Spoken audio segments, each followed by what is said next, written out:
Hello friends, welcome back to our channel. ഇന്ന് ഞാനിവിടെ സിമ്പിളായിട്ട് സൂപ്പർ ടേസ്റ്റിൽ തയ്യാറാക്കാൻ പറ്റിയ ഒരു ഫ്രൈഡ് ചിക്കൻ ബിരിയാണിയുടെ റെസിപ്പിയുമായിട്ടാണ് വന്നിരിക്കുന്നത്.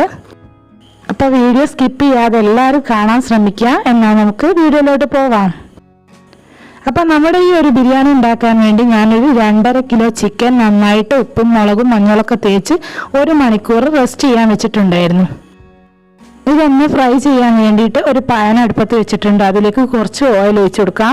ഓയിലൊന്ന് നന്നായി ചൂടായി വന്നാൽ അതിലേക്ക് നമുക്ക് ഓരോ ചിക്കനും ഇതേപോലെ ഇട്ട് കൊടുത്തിട്ട് ഒന്ന് ഫ്രൈ ചെയ്തെടുക്കാം. ഈ ഒരു ചിക്കൻ ഞാനിവിടെ ഡീപ്പായിട്ടുള്ള ഫ്രൈ ഒന്നും ചെയ്യുന്നില്ല. ഒരു ഹാഫ് വേവ് അല്ലെങ്കിൽ ഒരു 1/4 വേവ്, അതിൻ്റെ കൂടുതൽ ചെയ്യേണ്ട ആവശ്യമില്ല.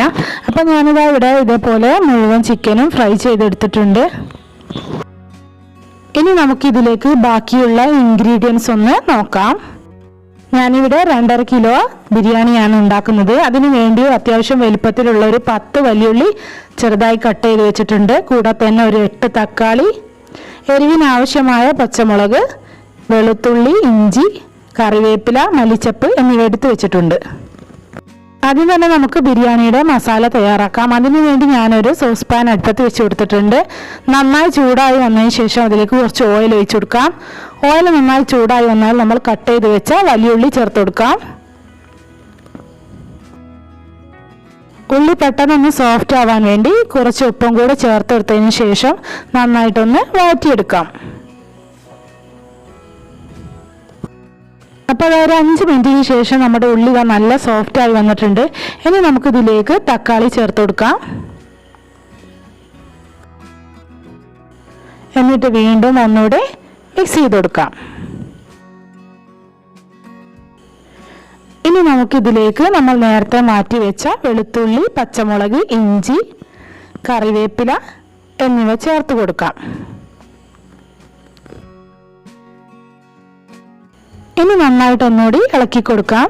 ഇനി നമ്മൾ ചേർത്ത ഇഞ്ചി, വെളുത്തുള്ളി, പച്ചമുളക് ഇതിൻ്റെ പച്ചമണം ഒന്ന് മാറുന്നത് വരെ ഒന്ന് വഴറ്റി കൊടുക്കാം. അപ്പോൾ നമ്മൾ ചേർത്ത തക്കാളിയൊക്കെ നല്ല സോഫ്റ്റായി വന്നിട്ടുണ്ട്. ഇനി ഇതിലേക്ക് 1 ടീസ്പൂൺ മഞ്ഞൾപ്പൊടി, 1/2 ടേബിൾ സ്പൂൺ മുളക് പൊടി, 1 ടേബിൾ സ്പൂൺ മല്ലിപ്പൊടി എന്നിവ ചേർത്ത് നന്നായിട്ടൊന്നുകൂടി മിക്സ് ചെയ്ത് കൊടുക്കാം.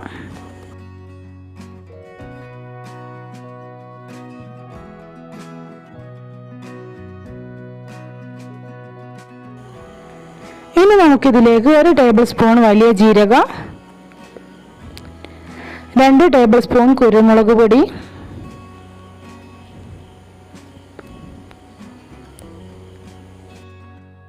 എന്നിവ ചേർത്ത് വീണ്ടും നന്നായിട്ടൊന്നുകൂടി മിക്സ് ചെയ്ത് കൊടുക്കാം.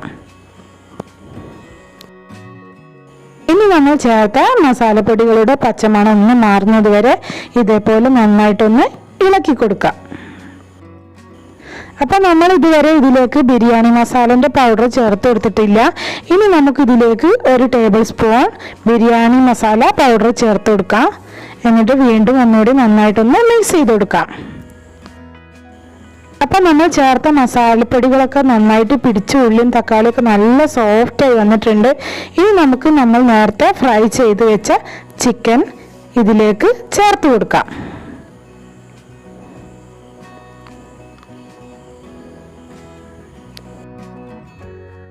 അപ്പം ഞാനിതാ മുഴുവൻ ചിക്കനും ഇതിലേക്ക് ചേർത്ത് കൊടുത്തിട്ടുണ്ട്. ഇനി നമുക്കിത് നന്നായിട്ടൊന്ന് മിക്സ് ചെയ്ത് കൊടുക്കാം. അപ്പം നമ്മൾ ചേർത്ത ചിക്കൻ ഇതാക്കുന്ന ഇവിടെ മസാലയിൽ നന്നായിട്ട് മിക്സാക്കി എടുത്തിട്ടുണ്ട്.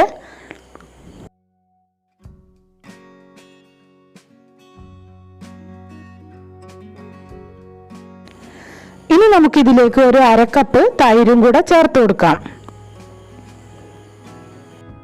തൈര് ചേർക്കുമ്പോൾ കട്ടയില്ലാത്ത തൈര് ചേർത്ത് കൊടുക്കുക. കട്ടയുള്ള തൈരാണെങ്കിൽ നിങ്ങൾ മിക്സിയിലിട്ട് ഒന്ന് അടിച്ചെടുക്കുക. എന്നിട്ട് വീണ്ടും ഒന്ന് നന്നായിട്ടൊന്ന് മിക്സാക്കി കൊടുക്കാം.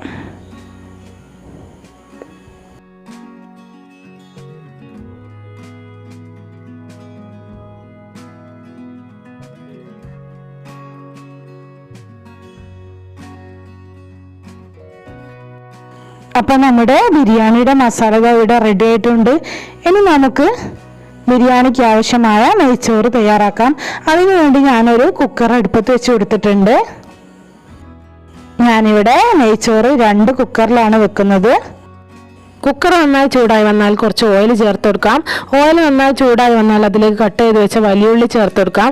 ഇനി കുറച്ച് ഉപ്പും കൂടെ ചേർത്ത് കൊടുക്കാം. ഇനി ഇതിലേക്ക് ഞാൻ ചേർത്ത് കൊടുക്കുന്നത് ഒരു 8 ഏലക്കായ, 4 പീസ് പട്ട, 4 ഗ്രാമ്പു എന്നിവയാണ്. കൂടെ തന്നെ കുറച്ച് കറിവേപ്പിലയും മല്ലിച്ചപ്പ് കൂടെ ചേർത്ത് നന്നായിട്ടൊന്ന് വഴറ്റിയെടുക്കാം. അപ്പോൾ നമ്മൾ ചേർത്ത ഉള്ളിതാ ചെറുതായിട്ടൊന്ന് കളർ മാറി വരുന്നുണ്ട്. ഇനി നമ്മൾ എടുത്തിരിക്കുന്ന അരിക്ക് അനുസരിച്ചുള്ള വെള്ളം ഇതിലേക്ക് ചേർത്ത് കൊടുക്കാം. നിങ്ങൾ 1 കപ്പ് അരിയാണ് എടുക്കുന്നതെങ്കിൽ അതിന് 2 കപ്പ് വെള്ളം ചേർത്ത് കൊടുക്കണം. അപ്പോൾ ഞാനിവിടെ അരിക്ക് ഡബിൾക്ക് വെള്ളം ചേർത്ത് കൊടുത്തിട്ടുണ്ട്. കുറച്ച് ഉപ്പും കൂടെ ചേർത്ത് കൊടുക്കുന്നുണ്ട്. ഇനി ഇതൊന്ന് നന്നായിട്ട് മിക്സ് ആക്കിയതിന് ശേഷം തിളയ്ക്കാൻ വേണ്ടി മാറ്റി വെക്കാം. അപ്പം നമ്മുടെ വെള്ളം ഇവിടെ തിളച്ച് വന്നിട്ടുണ്ട്. അപ്പം നമ്മൾ ക്ലീൻ ചെയ്ത് വെച്ച അരി ഇതിലേക്ക് ചേർത്ത് കൊടുക്കാം. അരി ഇതിലേക്ക് ചേർത്ത് കൊടുത്തതിന് ശേഷം പെട്ടെന്ന് തന്നെ നന്നായിട്ടൊന്ന് മിക്സ് ചെയ്ത് കൊടുക്കാം. ഇനി ഞാൻ ഇതിലേക്ക് ചേർത്ത് കൊടുക്കാൻ പോകുന്നത് ഒരു നാരങ്ങ കട്ട് ചെയ്ത് അതിൻ്റെ ജ്യൂസാണ്. അത് ഇതിലേക്ക് ചേർത്ത് കൊടുക്കുന്നുണ്ട്.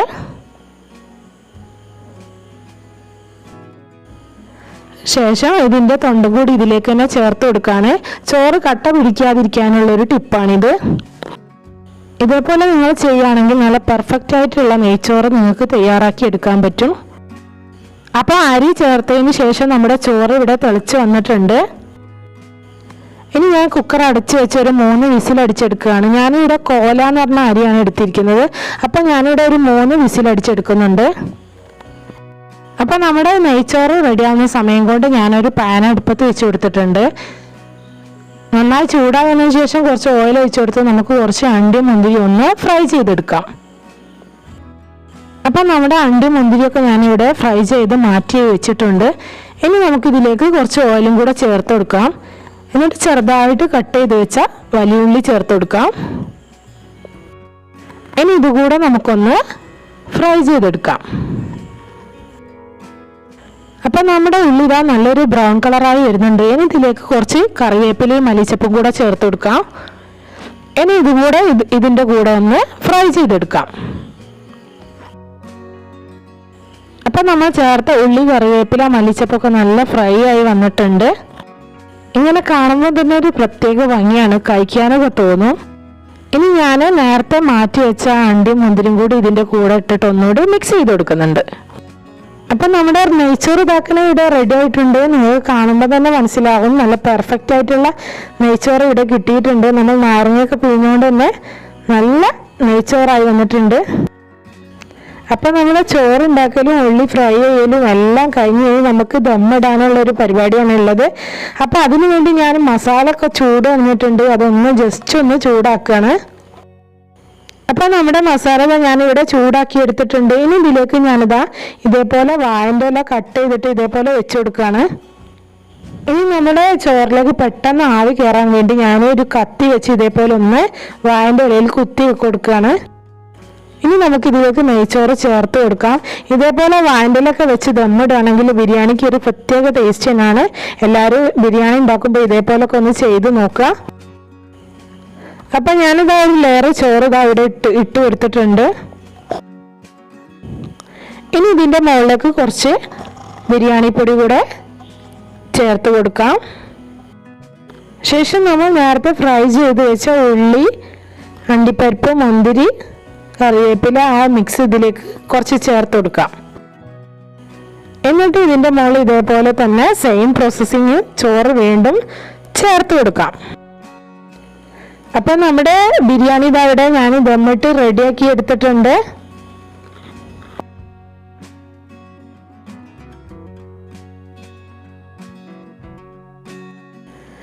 ഇനി നമുക്കിതൊന്ന് അടച്ചു വെച്ചിട്ട് അതിൻ്റെ മുകളിലൊരു വെയിറ്റ് വെച്ച് കൊടുക്കാം. എന്നിട്ട് ലോ ഫ്ലെയിമിൽ ഇട്ടിട്ട് ഒന്ന് 10 മിനിറ്റ് ഒന്നുകൂടെ ആവി കയറ്റാം. അപ്പോൾ ഒരു 10 മിനിറ്റിന് ശേഷം ഞാൻ ഫ്ലെയിം ഓഫ് ചെയ്ത് വെച്ചിട്ടുണ്ട്. അപ്പം നമ്മുടെ അടിപൊളി ബിരിയാണി ഇവിടെ റെഡി ആയിട്ടുണ്ട്. ഇനി നമുക്ക് ബിരിയാണി ദമ്മ് പൊട്ടിക്കാം. അപ്പം ഞാനിവിടെ ബിരിയാണി ഇതൊന്ന് കോരിയിട്ട് വേറെ ഒരു പാത്രത്തിലേക്ക് ചേർത്ത് കൊടുക്കുകയാണ് ചെയ്യുന്നത്. ഇതേപോലെ കോരിയിട്ട് പാത്രത്തിലേക്ക് ഇട്ട് കൊടുക്കുന്നുണ്ട്.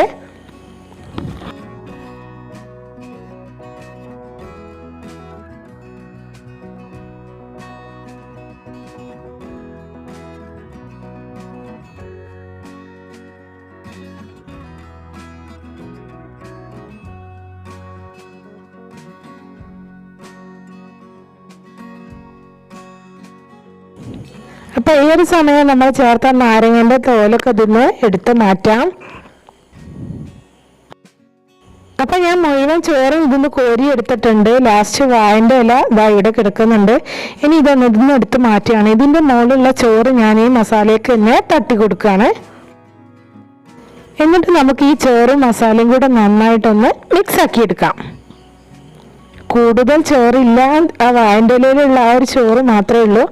അതും ഇതും കൂടെ ഇത് നന്നായിട്ടൊന്ന് മിക്സ് ആക്കി എടുക്കാം. ഇപ്പം നമ്മൾ ഉണ്ടാക്കിക്കൊണ്ട് പറയല്ല, നല്ല ടേസ്റ്റാണ്, നല്ല സ്മെല്ല് വരാൻ തുടങ്ങിയിട്ടുണ്ട്. ബിരിയാണി ഉണ്ടാക്കുകയാണെങ്കിൽ എല്ലാവരും ഇതേപോലെ തീർച്ചയായും ട്രൈ ചെയ്ത് നോക്കുക. നിങ്ങൾക്ക് കാണുമ്പോൾ തന്നെ മനസ്സിലാവും, സൂപ്പർ ടേസ്റ്റാണിത്. ഒരു തവണ നിങ്ങൾ ബിരിയാണി ട്രൈ ചെയ്യുകയാണെങ്കിൽ ഇതേപോലെ നിങ്ങൾ പിന്നെ തയ്യാറാക്കുള്ളൂ. അപ്പം നമ്മുടെ സൂപ്പർ ടേസ്റ്റി ആയ ബിരിയാണി ഇവിടെ റെഡി ആയിട്ടുണ്ട്. പെരുന്നാളൊക്കെ അല്ലേ വരുന്നത്, എല്ലാവരും ഒന്ന് ട്രൈ ചെയ്ത് നോക്കുക. അപ്പം നമ്മുടെ ചാനൽ ആദ്യമായിട്ട് കാണുന്ന ആരെങ്കിലും ഉണ്ടെങ്കിൽ സബ്സ്ക്രൈബ് ചെയ്യുക. തൊട്ടടുത്ത് കാണുന്ന കുഞ്ഞു ബെല്ലൈക്കൺ ഒന്ന് അടിച്ചു പൊട്ടിച്ചേക്കുക. അപ്പോൾ അതിൽ വരുന്ന ഓൾ എന്ന ഓപ്ഷൻ സെലക്ട് ചെയ്യുക. എങ്കിലേ ഞാൻ പുതിയ വീഡിയോസ് ഇടുമ്പോൾ നിങ്ങൾക്ക് നോട്ടിഫിക്കേഷൻ വരുള്ളൂ. ഇൻഷാ അല്ലാഹ് പുത്തൻ റെസിപ്പിയുമായി വീണ്ടും വരാം. Bye bye, take care.